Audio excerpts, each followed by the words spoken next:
Hello, I'm Norman Swan. Welcome to this programme, Striking Back, Treatment and Management of Stroke.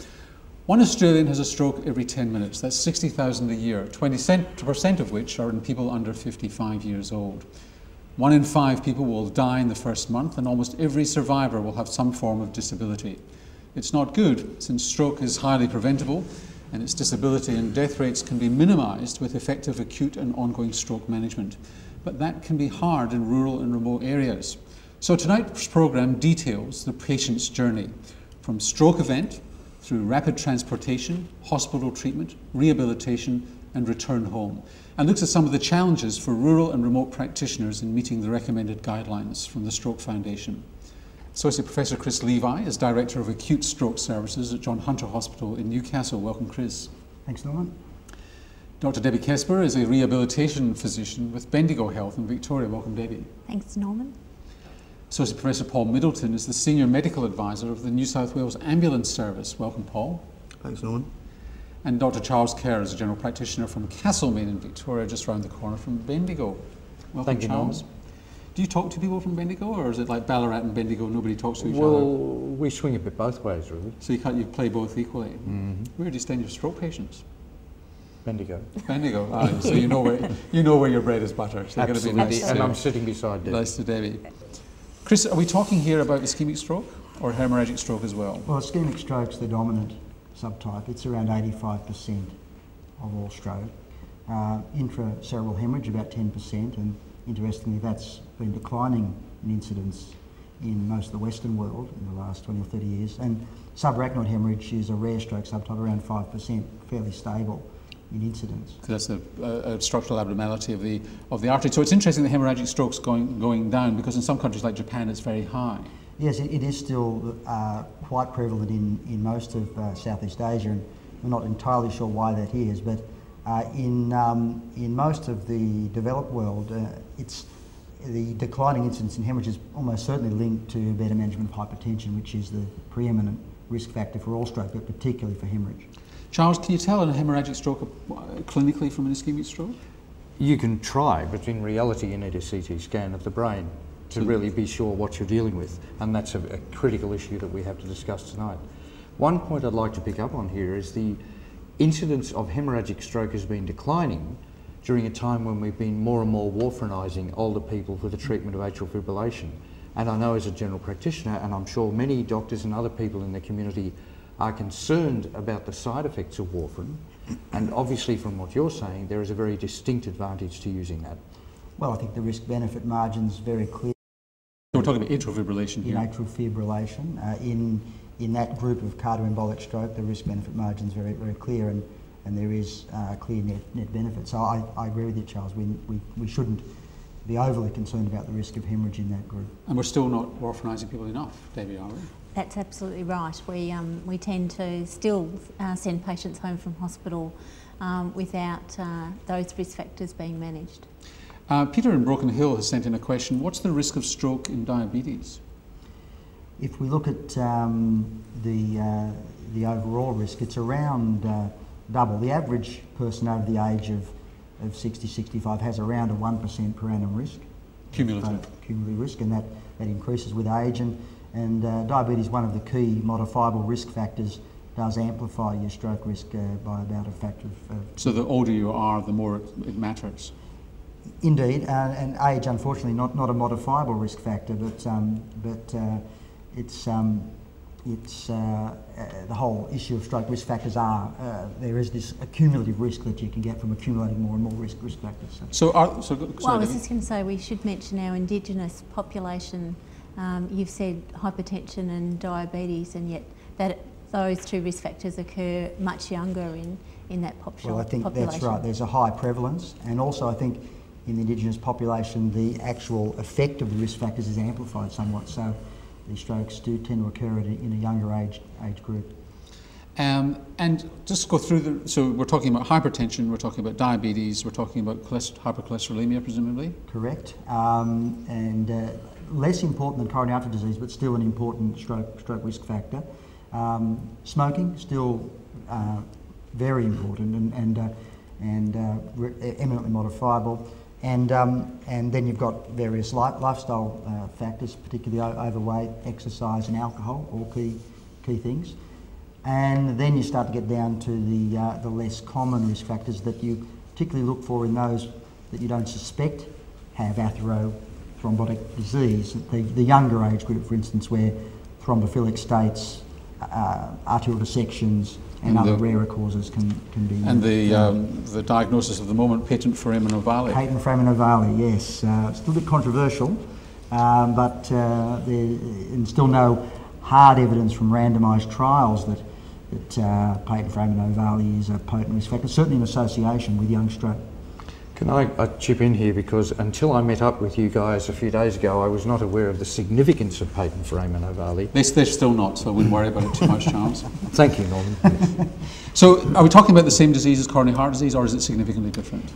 Look, in broad principle, we're talking about the same disease, but stroke's a more heterogeneous disease and has a greater degree of complexity.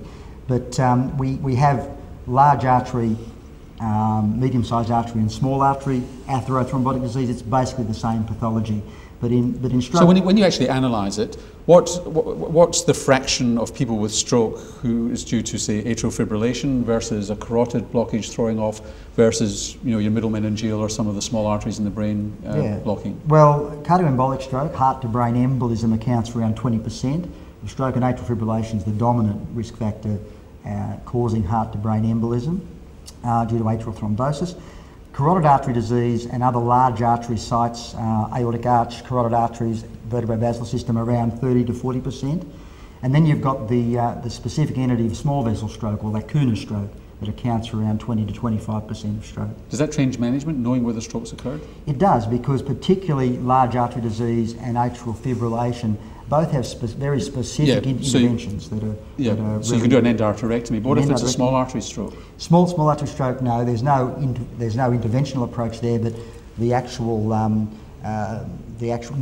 the mechanisms allows you to tailor treatment. So those people get antiplatelet treatment, statins, blood pressure lowering, not warfarin, and certainly not carotid interventions. Charles, if you hand me those sheets, I might be able to give people some answers, if you don't mind.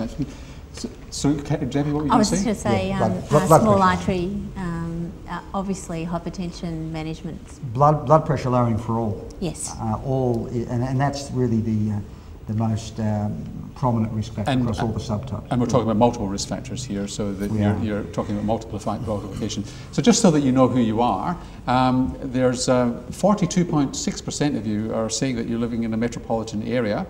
51% are saying you live in rural, and 6% nearly are saying, 5.9%, saying that you live in remote. And so that's interesting.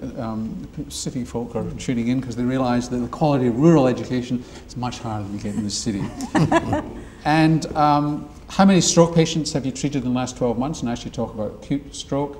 Fewer than 10 is 56.9%. Between 10 and 20 is 15%. Between 21 and 50 is 18%, and more than 50, 10%, have you seen more than 50 people with stroke? Of course, you're being very busy, or you're living regrettably, and not regrettably for you, but it's the tragic statistic of you're probably working with Indigenous communities and seeing far more stroke than we should be having in Australia. And I mean, and that's what we're seeing, presumably, is people in the Indigenous community having stroke 20 years before people in 30 years before. Correct. The average age in the Indigenous population's in the mid-50s, as opposed to the mid-60s to early 70s. So let's talk about diagnosis. Charles, how do you make the diagnosis? Are we talking, because we're going to make it FAST. Okay, so FAST stands for facial changes, changes in a limb, usually an arm. S for the speech, a speech defect of many types, either difficulty finding the words or difficulty saying the words. And of course T stands for time, as I understand it, which is the time delay that often happens in achieving treatment and intervention for people with stroke. So that if you have someone who you're with who suddenly develops, and it's usually quite sudden, a problem with their speech, they might start garbling, slurring, or just not being able to find a word and stammering, and then obviously has a problem with using one or other hand, potentially that person is developing a stroke. And the sooner they get some attention, the better the outcome is likely to be. And we'll come back to that in a moment. But some of the symptoms, Chris, or I should say Paul, are unusual. They're not necessarily what you think associated with stroke. Sure, absolutely. We, from our data within the ambulance service, we recently looked at 35,000 cases of stroke or of things that looked like stroke. And what we actually found was they were made up of many different things. There was things like fitting, convulsions, headache, collapse, breathing problems were all in there as this is what somebody phoned up with. My husband's absolutely. I mean, on the floor. The commonest thing is that somebody will ring in and say, I think my mum's had a stroke. But there are lots of other things that paramedics get sent to people's places for, and then they get there and it ends up being a stroke. But we from our data, we showed that of the people that were sent, there's 56% of the paramedics, of the numbers that the paramedics diagnosed as stroke, were actually accurately dispatched as stroke. Even though it didn't fit the FAST criteria necessarily. Absolutely, and these are people really who the call comes from a relative or a friend. It's taken by the call takers who are essentially non-clinical and use decision-making software, so it's fairly accurate and has a good success rate, I think. And there's this kind of relatively new term, or it's come into prominence recently, transient neurological attack, which what doctors would often say, we just had a funny turn, don't worry about it, but in fact you should. Yeah, I think it's a salutary lesson. We've been learning more about these, the natural history really of these sorts of transient neurological events over the last 5 or 10 years. And this could be like a loss of memory. It could be something quite subtle. The hard signs, as Charles described, the weakness of one part of your body, loss of speech, loss of vision, loss of ability to actually function. But when there's more subtle deficits, often they are minor strokes, and that evidence that you allude to, Norman, suggests that even these folk do carry an increased risk of recurrent events. And these are people that you should be getting onto in terms of managing the risk factors. Investigated, correct. Is there any point anymore, and I should say that what we're doing here is, this whole discussion is framed in the context of comprehensive stroke care and the acute management and getting in early and treating people early so that you've got a brain attack the same way as you think of a heart attack, and therefore early intervention. Is there any point anymore, Debbie, to the concept of the transient ischemic attack? Well, patients should be getting to hospital as soon as possible. Leave the diagnosis to the doctor rather than suggesting that there's nothing that I can do. What do you think, Paul? Well, I think that's entirely right, because the essence of all of this is speed. It's a time-dependent problem, and often the sooner you get somebody to a hospital to the appropriate care, the better. We try to teach our paramedics that what's important is the sensitivity, is to be able to judge that somebody's at risk for it. And really, even if, as we said from the data, people don't have classic symptoms of an arm weakness or a facial weakness, the things that masquerade as stroke are really important. So falls is one of the commonest ones. Funny turns, that all sorts of reasons that have been alluded to here that really should be appropriately got to hospital so they can have some more diagnostic workup. One important addition there, just for people to bear in mind, is that only about 10% of all acute focal neurological events are actually TIAs. So you cannot tell when someone initially develops an event whether it is going to be a short-lived event or a long-lived event. So this is just like chest pain. Absolutely. Nobody's going to question you if you've got central chest pain. You just get into hospital. Right. And in fact, our previous definition of TIA, sorry to butt in there, but was 24 hours. And we've now got to the stage where, with MRI scanning, we've shown, is this right, Chris, that more than an hour, in fact, of ischemia can show up as damage in the brain? That's correct. The majority of focal neurological events lasting more than an hour are associated with tissue injury on imaging. So it depends what sort of definition you want to actually adopt. We still use this somewhat outmoded time-based definition, but the facts are that you can't tell when someone's in front of you what it's going to be. There needs to be urgent action. If someone has an event and they report it retrospectively, well, that's different, and there's a different way to approach that. But if someone's actually in the throngs of an event, then it's action. Paul? It's really about suspicion is what I was going to say, is that although we've got some good results to say that people that get described as a stroke end up having a stroke, but it is the people that, you know, that have these other things. And often even relying on what people themselves say sometimes is not accurate, because people will often give what they think is the most likely reason they fell over or something like that, when often it may be something, you know, like a neurological issue or even a cardiac issue. And so it's about having a high index of suspicion rather than wait for it to be proved. Can I give a very quick example? You can. What happened last Thursday? Man, his mid-50s, had 3 car accidents in 3 days. After the third one, his brother brought him into the hospital for the doctor. And Debbie knows this man as well because he's now into her program. He, in fact, was having multiple ischemic events with loss of vision of the left side, but he was not actually aware that he had a problem. It was his brother who picked that there was a dilemma. All he wanted to do was get his car to the panel beaters. Yes, I'm sure REC Victoria had a problem, but he might not have. Now, I just want to remind you, we're going to take the patient journey as the model here, and in fact, though many of you would not necessarily know this, the National Service Improvement Framework for Cardiovascular and Stroke has the patient journey as the focus there.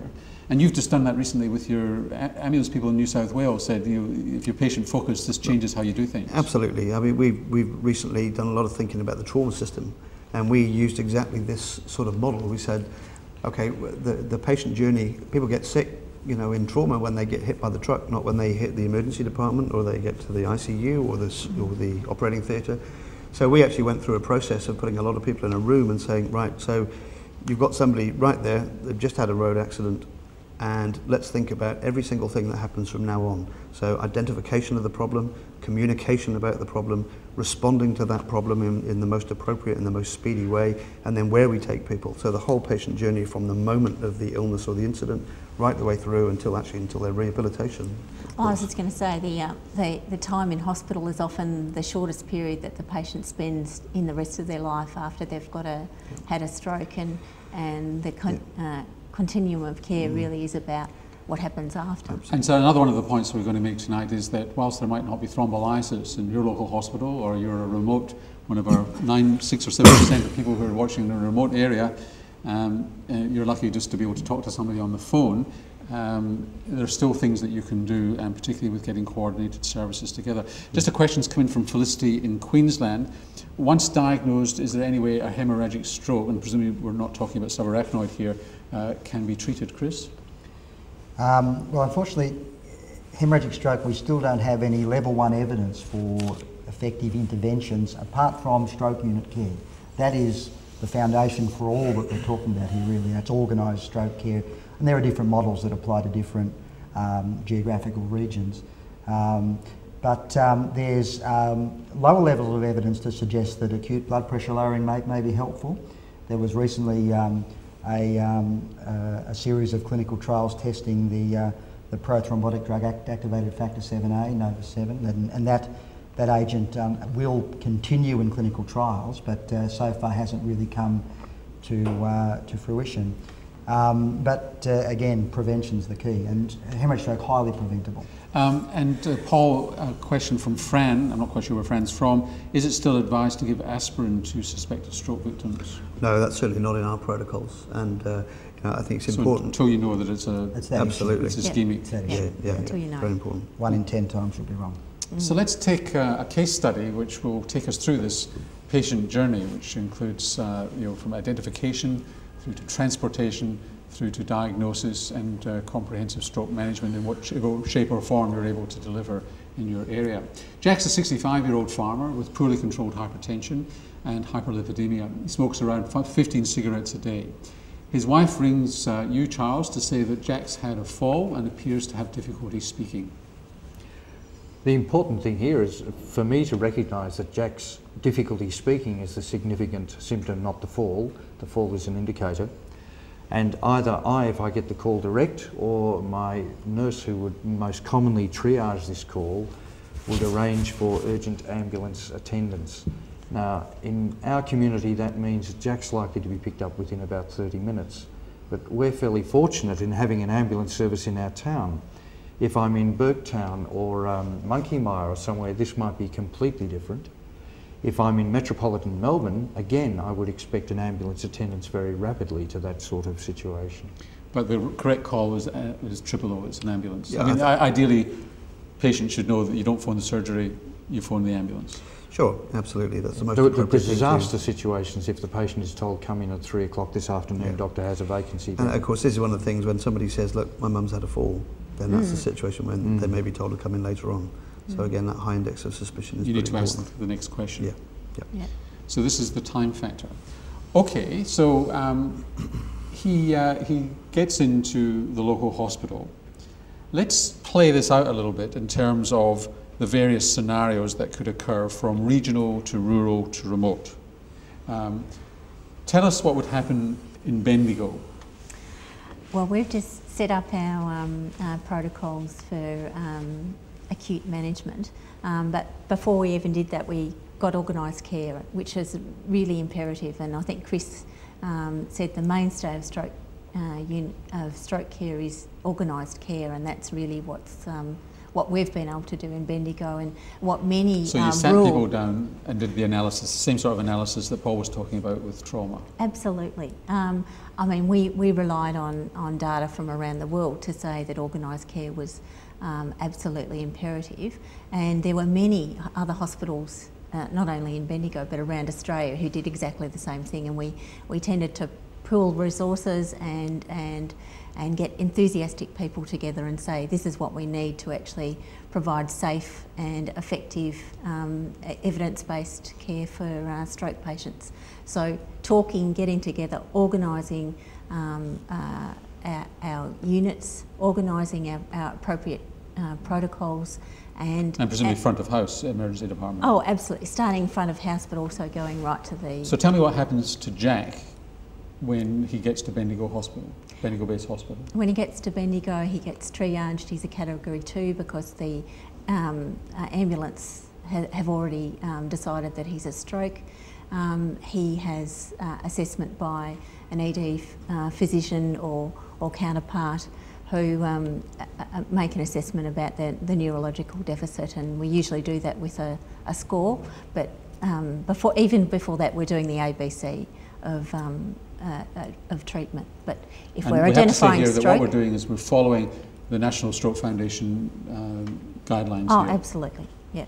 So we make a neurological diagnosis, a clinical diagnosis based on history and examination, and then we proceed to investigations from there. And CT scanning is the benchmark for I think diagnosis. one of the important things is a team approach, and that's been shown many times in medicine in various areas, in that for trauma teams, for instance, what happens is rather than things happening sequentially, they happen simultaneously.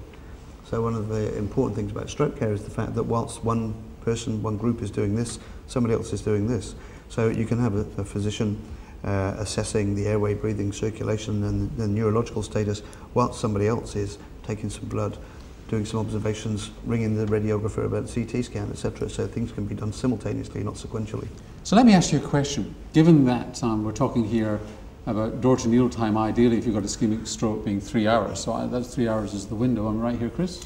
Correct. If you're looking at thrombolysis, that's a complex therapy to administer, but if you're geared up, yes. So for that you need to get a CT scan pretty quickly, let's say within first half hour, 45 minutes of hitting ED.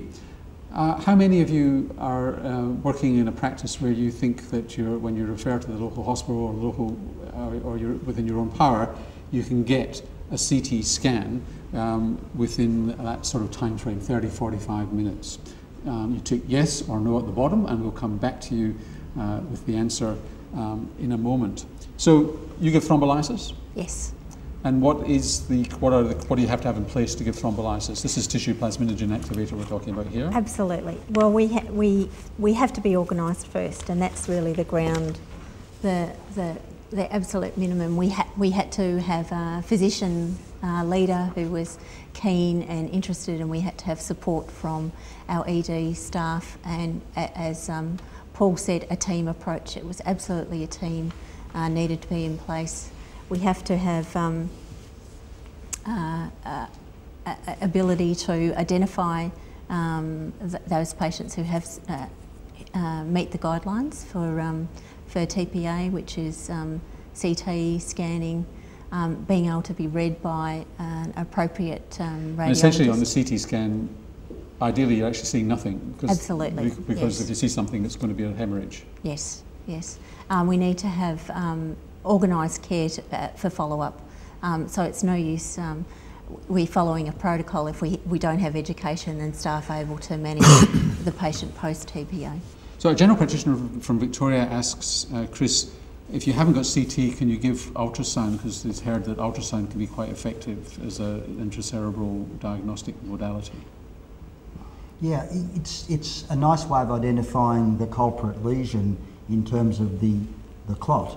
If you're looking at that probability game of it probably being an ischemic stroke, but the problem is if you don't see a thrombus in the carotid or intracranially, because ultrasound can look at both areas, you still don't know what you're dealing with. It could still be a bleed. So CT. CT. And in the future, Norman, Australia will be equipped with CTs within reasonable access to most people, and nowadays with internet access and digitised films. I mean, I can have a CT done on a patient in office hours in Castlemaine in minutes, and I can have that read within a few more minutes by a very good radiologist at a distance. So the CT scan will become available in rural and remote areas more than it is now, but that's only one part of the management of stroke. The CT helps with diagnosis, yes. So here's the answer. Well, I suppose it's not that surprising given so many of you are watching from metropolitan areas. So yes, 43%, so almost exactly tying in with the proportion of people watching from metropolitans. It's a good test of whether or not you're telling us the truth. And no, 56%. So there's quite a lot of people here who are not able to access CT. So just in general, assuming Jack gets his he has an ischemic stroke, there's no hemorrhage, he has his tissue preservation activator, how does that change his outcome? What's the number needed to treat? Just very briefly, Chris. Well, look, the evidence for TPA is strong, and it tells us that there's an absolute benefit of around 15%. So for every 8 patients you treat, one of those people will get a very dramatic recovery to the point where they will effectively leave hospital with no or minimal impairment from a situation that would have otherwise left them dependent. You improve outcome in every 3rd patient you treat up our sort of scales of dependency that we use. So it is a highly effective treatment, but the emphasis here is that it must be given it must be given as part of a package of organised care and can only be given if you have that infrastructure in place, the team, the stroke care unit, and the experience. Which in fact is the question that Michael just asked, what are the major requirements of a stroke unit? I think we've actually answered that question. Can I ask Chris to comment? As recently as the April issue of the Medical Journal of Australia, representatives of the College of Emergency Medicine are still saying that thrombolysis in stroke is not proven to be as safe and effective. Would you like to comment on that? Well, I think in the real world there's a strong counter-argument to that. If we look at the evidence from both international and Australian phase 4 real world registry figures for use of TPA, it is safe and it can be effective in that situation. I think it's important though, I think it's very important to clarify what the argument is here. It's not actually an argument that in selected patients TPA has a benefit, because we know it does. The argument is about 2 other things. Firstly, it's about the fact that the evidence to support TPA is a fraction of the amount of evidence supports thrombolysis for myocardial infarction, for instance, a small fraction. And the second point is related to that, which is about the fact that if you're going to attempt to adjust your system, then it's important that you actually do it on the basis of having good evidence that you're adjusting your system for a good reason. Now, I'm not saying that thrombolysis doesn't work, as I say, because we know it does, but if you're talking about the situation of a busy emergency department, and this is true whether you're in a remote area, rural, metro, whatever it may be, that if you are in a situation where you don't have this perfect stroke team, when you don't have the ability to access somebody senior who's on board with all this immediately, you're talking about an emergency physician who may be the only senior person in the department, leaving the person with respiratory problems over there, or the septic person over there, the person with chest pain over there. And that's the argument. I'm going to throw in a question to the audience. It'll take a little while for us to type this up. But so the question to you is, from what you've heard and read, if you had a stroke, would you want thrombolysis? Yes or no? The key is to have support systems that enable you to do that. And I think that's the key to it. So that's what there's a question from Patrick Groot. Is what do you see as the main constraint for the use of thrombolysis in acute ischemic stroke by regional health services? Not having organised care to support that management strategy, because you can't do it unless you're actually organised, and organised well. So, Charles, it's after hours. You don't have your 15-minute CT scan around the corner. What care does Jack get in Castlemaine? He gets his blood pressure control improved dramatically and as quickly as we can. He gets a fairly urgent speech pathology assessment, and if it's after hours, that'll be done by myself, I guess, because it's important to make sure he's not at risk of aspiration. And this is often missed. Why don't you stick him in an ambulance to Bendigo where he might get well, he gets those things done straight away. Now, while he's getting those things done, we're ringing the ambulance, the charge nurse is ringing the ambulance. I'm begging with someone to take this patient, which may be in Bendigo, may be in Ballarat, or may have to be in Melbourne, depending on bed availability. And remember, we've got a 3-hour window here. And we are not going to make the 3-hour window. So at the moment, Jack is not going to get thrombolyzed in my region after hours. Okay, so my question to the rest of the panel is, why are we rushing with Jack if he's living in an area where he's not going to get thrombolysis, whether it be the 6% of viewers here who are living in a remote area where there might just be a management on the phone, or a remote nurse, or in a rural area where you don't have the CT scanning? What can we do for Jack that will make a difference to his outcome? But I think it's important to us at first, just what Charles has said, is that the two interventions he's already mentioned are important, and they're not to do with thrombolysis. And actually, one of the reasons that we've recently accelerated the reaction speed, or the priority for stroke patients, is because there's other things besides purely what's happening inside their head. There is the fact that they may have a threatened airway, that they may not be able to actually breathe properly, that they may aspirate, that they may be hypoventilating. So there are a lot of ABC issues to sort out which are equally as urgent. Well, strokes evolve, don't they? Absolutely. So stroke may be a sudden onset, but it does evolve, and you can change the outcome. My comments would be that's a fair question, Norman, because there is this very tight time frame that I think for many regions, probably for many years to come, thrombolysis, if that 3-hour time constraint remains, will not be a feasible therapy. But many people in rural areas, rural, not regional, are getting thrombolysis for the myocardial infarction now. Correct, but there is a whole lot of other constraints, because you do need inpatient care facilities, you need the scanning facilities, and you need that workforce and that expert team to deliver.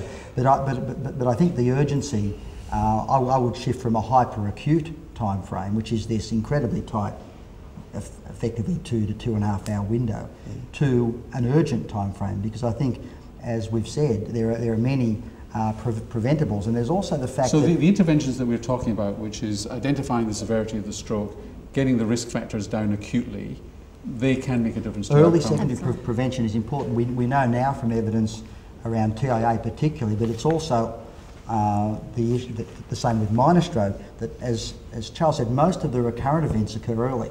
So the earlier that you get that evidence-based secondary prevention in place, the better off your patients in terms of their risk of recurrent events. Let's run through a few questions. Sorry to interrupt, let's do a few questions.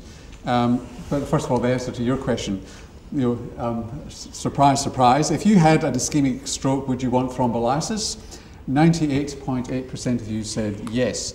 Now that means that 98.8% of you are now committed to developing a full acute and chronic stroke team. So congratulations, and we're now going to actually tell you how that's done in a minute. Tell me about the ROAST program, because that's not funded anymore, but it's given some people in the area, in the regions. Well, it was a national program that actually supported hospitals to organise themselves into stroke units. And the aim of the program was to identify teams of enthusiastic clinicians to support them both from a practical point of view and also from an educational point of view. And we did that over 3 years, and it was incredibly effective. And if anybody's got a spare million, we'd love to continue at that work. But I think that the roast was really about harnessing enthusiasm and giving clinicians some organised care and ability to do what they know is best practice management of stroke. If I can just say one thing about education, I think it's absolutely vital that we have people that lead this, and we have things like the ambulance service where education is relatively simple because it's a very centralised body. But we shouldn't forget, though, that in lots of places, and the more rural and remote you go, the more it's true, is that a lot of the people that provide the initial care, or even the next level of care from the medical point of view in hospitals, they're often the people that need educating as well, because the classical barriers to getting, the access block, getting patients out of ED, all that sort of stuff, are often the fact that the hospital's full, the medical registrar or the equivalent is incredibly overworked and is trying to look at all the patients on the ward who are sick as well as come to ED. And for most of our audience, it's the GP. Absolutely. Well, I was just going to say... but an education at that level is, again, really important, because often... Organised care is about allied health staff as well, and I think we underestimate... Absolutely. I mean, many of the programs that we initiated were actually nurse run or allied health staff run, so, Well, we actually have a question from Lisa Tregoning asking what is the earliest stage an OT should become involved in the treatment of somebody with stroke? Within 24 hours. Within 24 hours? Absolutely. As well as physio, or...? Yes, within 24 hours, OT, physio, speech. I think those assessments are all vital in that first 24 hours. And so Rob Morton from Pambula in New South Wales asked, well, what do you do in a small rural situation when you haven't got the workforce? You beg, borrow and steal. Yeah, you jump in and do your best you can. And I mean, if you have access to a speech pathologist to assess the swallowing, you use it. If not, then Rob, like a lot of us, you have to learn to be able to make at least an approximate assessment for that patient. Well, some people would argue that if you haven't got those services on the ground, then you need to transfer that patient to an appropriate centre where that assessment, because best practice says that those patients should have assessment within 24 hours. So from Pambula you transfer to... the next best hospital that has those. Well, there's I'm sure Rob Morton can work that one out. in rural New South Wales, I mean, this whole concept's currently being considered and similar in Victoria with this concept of hub and spoke model. So a central hub, usually a referral hospital, with its network of hospitals around it, where, depending on type of stroke, patient preference, GP preference, etc., there's that organised network of inflow and outflow. And that may be 24 hours. It might be the first 24 hours the patient stays in that appropriate hospital, and then with support, either telephone or ongoing liaison, that the patient can go back to their rural hospiel for further management. It's fair to say it's not resource neutral. No. I think we've tried to do this in many parts of the country, such as the Rose Project and other initiatives on relatively modest funding. You can do a lot, but I think we don't necessarily need to do it all without any additional... Yeah, I guess Debbie misunderstood me a little in replying to Rob. I don't disagree the patient needs to be sent to a stroke unit as soon as possible, but whilst you're waiting for the transport, whilst you're trying to get to the stroke unit, there are things you can do straight away. Absolutely. So here's a question for you. You may have been in an area where you do have a local stroke coordinator. Are you aware who your local stroke coordinator is? Yes, no, or you don't have a local stroke coordinator in your area. So tell us what your situation is. A question here about the management is presumably in the, well, let's talk about it either or. When would you start antiplatelet medications or warfarin if the person's in atrial fibrillation, if they've got a non-hemorrhagic stroke? Antiplatelet therapy from day one is appropriate in all ischemic stroke. It's a treatment. And if you don't have a CAT scan available to you? Well, if you don't have a CAT scan, the actual window, the evidence window for implementation is actually 48 hours. So there aren't many places even remote, where you can't get access to a CT within 48 hours.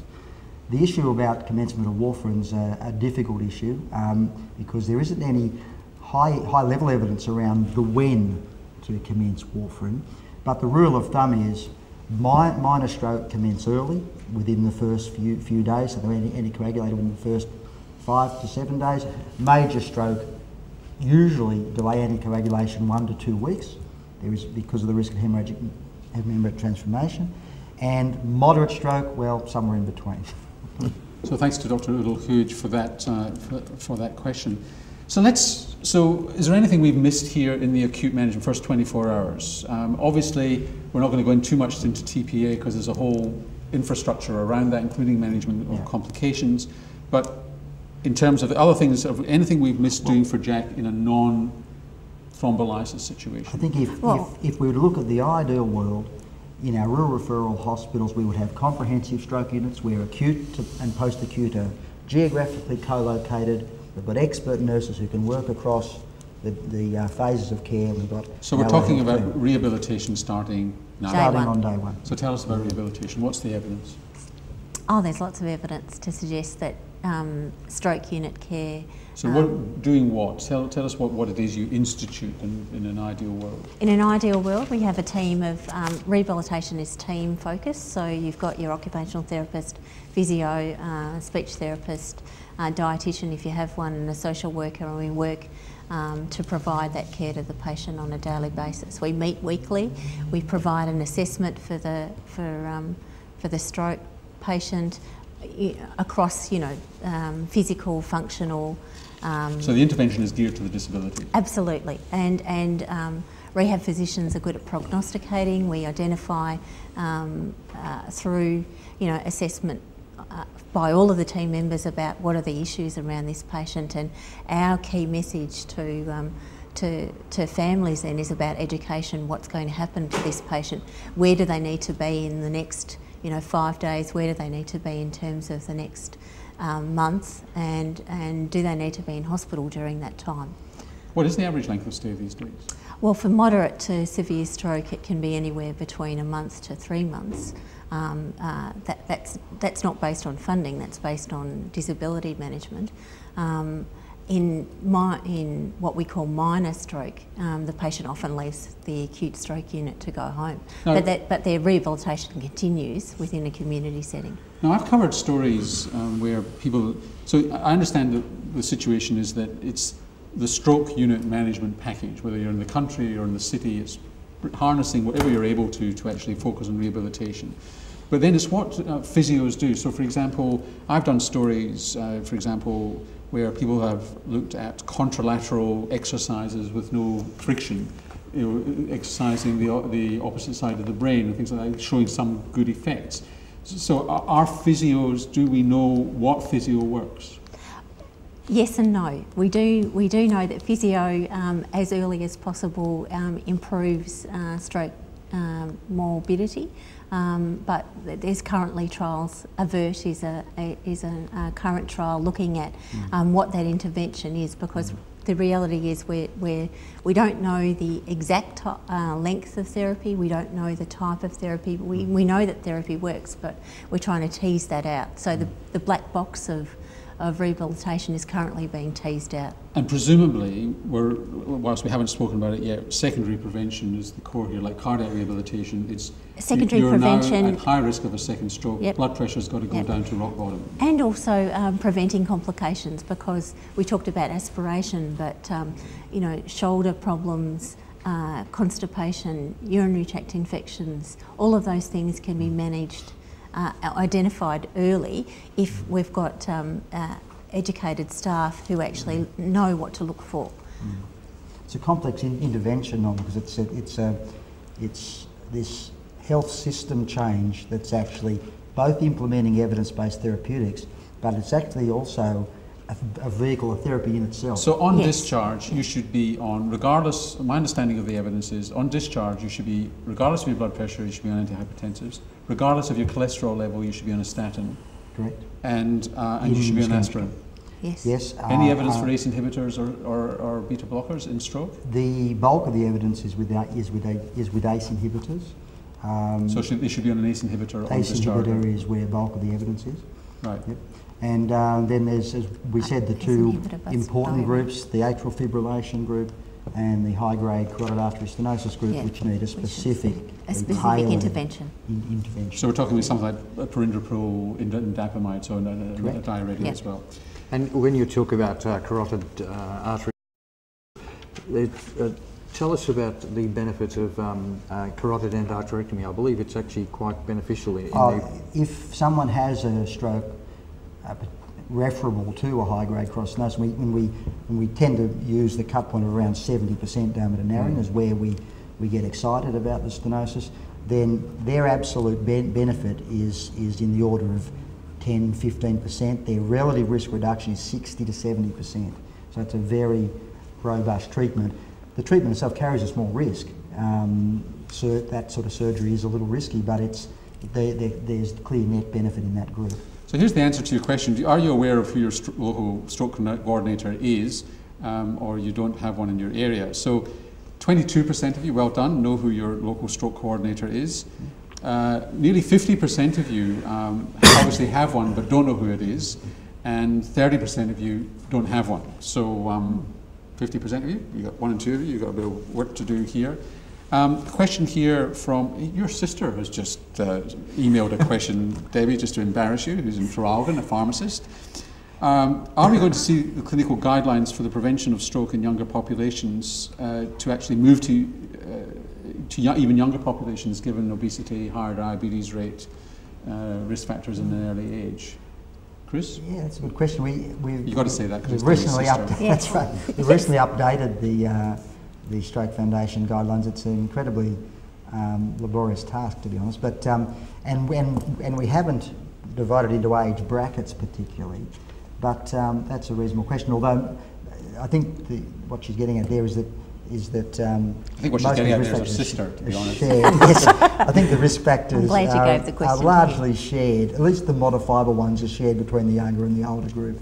And I think we did make the point about the Indigenous population. Yes, I mean, we really do have to emphasise that there are two groups of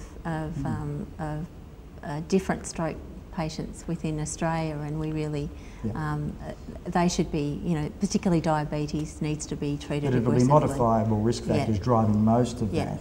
And if you like, the number to treat for benefit in young people, of course, is going to be much greater to have any success. Sure.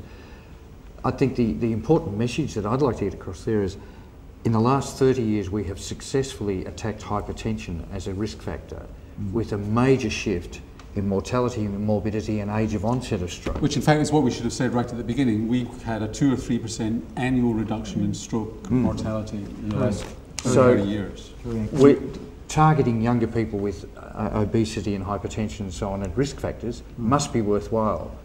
But I don't know that anybody's got really good data on how worthwhile. So how important is carer education and rehabilitation?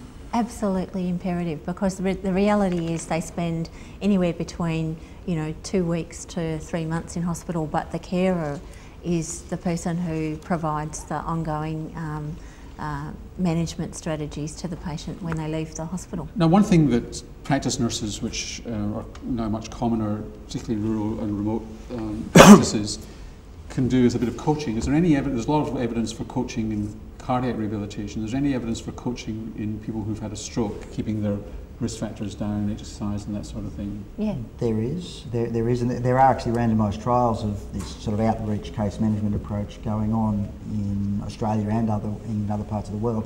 But there is reasonable evidence, not yet multiple randomised trials, but I view that as an extension of organised stroke care. I mean, it is helping the GP, supporting this sort of, and trying to build the links between the hospital system and primary care, which I think is often difficult, particularly with the information systems we have and the complexity. Perhaps not as difficult in rural as in... Can I make a comment then? In our little country town, the management of diabetes, because everybody, to a large extent, knows everybody, the diabetic educators actually go to places like the Botanical Gardens where there's a nice walking track ambush people walking past and do their blood pressure and their blood sugar. Remind me not to retire to Castlemaine. I was going to just add to Chris's comment. We're not necessarily asking the GP to do everything. In remote communities, we've got many practice nurses who do, Let's and not forget our staff remote nurses as well. who absolutely do the work of what we take for granted. Dion Rourke, who's a physiotherapist, asks, is it dangerous to do physiotherapy while a hemorrhagic stroke is evolving? Well, that's an old chestnut, I think. There's been a school of thought around bed rest in the first 24, 48 hours of cerebral hemorrhage. We know that hematomas do expand, but what we now know is that the vast majority of that expansion takes place in the first 3 to 4 hours. Yes. And if blood pressure, I would say, if blood pressure is controlled, and they're otherwise stable. And they're otherwise stable neurologically, then they can start to be mobilised. And most times the risks of staying in bed are very much higher than the benefits of moving. Just pumping weights might not be the ideal. No, that's you right. don't need. Should along similar lines, Michelle Chang has emailed a question, should a patient be mobilised within 24 hours of having thrombolysis? Well, we do a fair bit of thrombolysis now, and our approach is to sit them up, get them sitting in the recliner chair 12 hours down the track. Often you do see some dramatic recoveries, and the person's sitting there sort of wanting to get going. So it depends on the patient, but if they're recovering well, yes. Yes. Is it normal, this is from Charmaine Richards in South Australia, is it normal for a patient to have a change in voice, loud or soft, over a year post-stroke? Debbie? Over a year post-stroke, Yes. I'd be asking there's something else that's going on, because certainly you should be seeing improvement rather than deterioration. Yeah. Charles, you got a comment to make on that? Only exactly what Debbie said. I'd be looking at the thyroid, I'd be looking at other factors, what else is going on with their vocalisation. Is it, this one comes from Patrick Groot again, is the geographic physical location of a stroke unit that results in better outcomes for stroke patients, or the advanced skills of the multidisciplinary team? Which is it that makes the difference? The evidence suggests that it's the skills. It says that's controversial. The experts disagree on that. Well, the controversy is, is it that the protocols are better if you're in a geographically designed unit so that everybody knows what they're doing? Some people would argue if it's a very well designed team, then perhaps Slow it's location, I think, helps the team function. Function better. So, the implication that I'm getting from tonight's discussion is you could have the best skilled people in the world, but if they're actually not talking marching to the same tune, you're stuffed. Yep. Potentially. It's, you've got a lot of smart people with nowhere to go. Yep. Marissa Pillar, who's one of our regular viewers, nice to hear from you after a long break from asking questions. Marissa, I've heard that there's evidence that 5 cups of green tea a day helps reduce a woman's risk of cerebral infarction. True or false? Don't know any evidence. I can answer that question. Yes. There's observational evidence from about 40,000 Chinese population that green tea, 5 cups a day for men and about 3 or 4 cups a day for women, reduces coronary risk factors. I don't know about stroke. It doesn't reduce cancer risk. Marissa Pillar also asked about ginkgo given after a stroke. Does that improve outcome neurologically? Chris, do we know? Well, no RCTs that I'm aware of. No, don't know. And another question, this is from Professor Mandel, actually an overseas viewer. Is there any evidence that the management of stroke is different in adults below 60 or above 60? No, we talked about that. We've already touched on that. Not really. Not really. Except for some of these for some of the rare uncommon risk factors that we see, where if you have you need to look for dissections and you need to think about PFOs and search for thrombophilics. Maybe that you've got a higher index of suspicion, perhaps, but it's still a lot of it's about the basic treatment. It's still about assessing somebody on the symptoms they present with, and if somebody presents with a loss of consciousness or somebody presents with neurological symptoms, then whatever age they are, they get treated the same, and it's still an ABC and carry on from there. Christine asks, since we have more preventive measures in place, why is stroke on the increase instead of on the decrease? I think we've answered that. It's actually on the decrease, population corrected, so we're actually doing quite well with stroke. In some parts of the world. But in in Australia? our part of the world. Yeah, Yeah. I think that's right. And that's because people are having fewer strokes rather than they're doing better with a stroke. Yeah, I think the evidence is there's a reduction, and there's good data for that from Perth. There has been a reduction in incidence. How, we kind of touched on this, just want to nail this one. How important is the management of hypertension in the acute phase, the first 48 hours, versus being more of an ongoing management issue? That comes from Linda Francis. In hemorrhagic stroke, as we said earlier, there's I think pretty good evidence that fairly aggressive blood pressure lowering acutely is the way to go, and the guidelines suggest that. In ischemic stroke, it's less clear, and most of us wouldn't aggressively lower the blood pressure in ischemic stroke in that initial 24 hours. But 48 hours, yes, you begin the process there, but you don't want dramatic blood pressure. No. But as a simple guideline, if Jack comes in and his blood pressure is 210 systolic, Yeah. would you give him a GTN patch or something to try and get him down to 140, 150? If he's a hemorrhage, I would. No. If he's an ischemic stroke, I wouldn't on day one. Why not? Well, there's this concept of the ischemic penumbra, the area of brain that's teetering on the brink of infarction, and a lot of its nutrition comes from collateral flow. So you'd be worried that you might... sometimes you get unpredictable drops, and you don't want to see that in that initial phase. There's certainly auto-regulation problems with people that have got high blood pressures anyway, so you can't rely on a smooth reduction. No. So, The problem is more the profile of the drugs we use. Some of them are unpredictable. Charles, do we know if there's any, this is Dr. Ravi writes, what difference in risk factors we see between urban and rural people, or is it just about the same? The mortality rate and morbidity rate of rural people is worse than urban people, and that has been the case since the Industrial Revolution, I think. Indigenous people, obviously much worse, and the more remote you are, the harder it is for you to access stroke teams, etc. Apart from that, I don't know that there's any major difference. More an access issue. David Ramsey asks, is there Or any... Indigenous. Sorry. Sorry. No, it's okay. Is there any real clinical rationale for distinguishing between TIA and ischemic stroke in regards to secondary prevention, or should we just refer to it as stroke? Good question, David. Same illness. Same illness. Same illness. Same Just get in there and be as aggressive as you can. Question for you.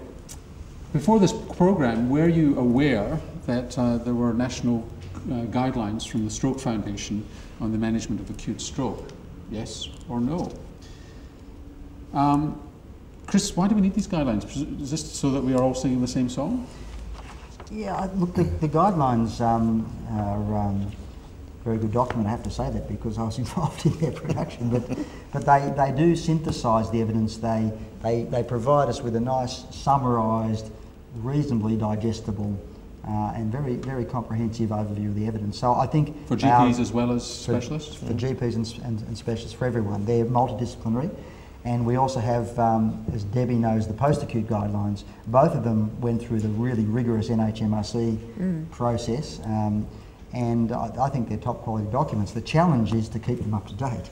And also to implement them, and I think that one of the things that we've been trying to push here tonight is follow the guidelines, but make sure you do and audit your practice and continue education, because if you don't do that, then the guidelines are useless. They One need of to the be best ways used. to follow the guidelines is to have that team approach where you do all feel part of an expert team, and you all are part of an expert team, and you develop the expertise. The guidelines are an enabler for that. And in particular in country towns, the GP might well be the team leader. The GP is key, absolutely. So if you want to access these guidelines, look down at the bottom of your screen and you'll actually see a link to them there. And as you say, the answers, they're quite accessible, easy to move around. And what's the Stroke Coalition that's been developed? Well, the Australian Stroke Coalition is a new concept that the Stroke Society of Australasia and the National Stroke Foundation have co-launching in about a month. And it brings together all the key stakeholder groups who have an interest in organised stroke care, groups within the society, the foundation, which is the NGO, and state stroke networks and professional bodies, to look at what are the big agenda items for us to really move forward on in the next 5 years. And organised stroke care, of course, remains a key issue and will be an issue of discussion. And providing funding, I mean, that's one of the issues that New South Wales has been able to move their stroke units forward, and the rest of Australia have really struggled because there hasn't been enough hasn't money. been that same injection funding. Yes. It's as I said earlier, it's not all a cost neutral exercise. So aren't you conscious? 74% of you were aware of the guidelines before you joined this thing. That's so the Stroke Foundation will be happy about that, and 25% of you weren't, but of course now you are. What are the takeaway messages for people online tonight? I think the key thing is to try and improve the education of our community so people recognise the signs of stroke or the possible signs of stroke early. And those of us who are out in the primary care situation, particularly, not particularly, whether we're out quite remote, closer to a major centre or whatever, to look at how we can rapidly transport stroke patients to a centre where they can get the best possible treatment, and also to institute the best treatments that we can whilst awaiting transport. Katie? Organised care. If we can get organised and remain enthusiastic, then we'll continue to treat patients to the best of our ability. Paul? I would say two things. One is to echo Charles's comments about being suspicious and to think about stroke even if it's not obvious in the first place. The second thing is a plea that we look at the system from the top to the bottom or from one end to the other, because the patient journey does begin in the hospital and goes through every other bit of the journey before getting to rehabilitation. That does mean not only ambulance but emergency department, and then the interface between that and the hospital and the inpatient time, etc. And it's important we do think of it as a system, not the load of silos. Chris? Field of opportunity. Great opportunity to prevent, great opportunity now to effectively treat stroke. The old days of nihilism are gone. There really should be, I hope, a growing wave of clinicians interested in moving into stroke care right across the board, and I think huge opportunities. Well, thank you all very much indeed. A great programme, and I hope you've enjoyed it too. If you're interested in obtaining more information about the issues raised tonight, there are a number of resources available for you on the Rural Health Education Foundation's website, and that's at rhef.com.au. And please don't forget to complete and send in your evaluation forms. It helps us improve our service to you. Our thanks to the Department of Health and Ageing for making the programme possible, and thanks also to you for taking the time to attend and contribute. I'm Norman Swan. Bye for now.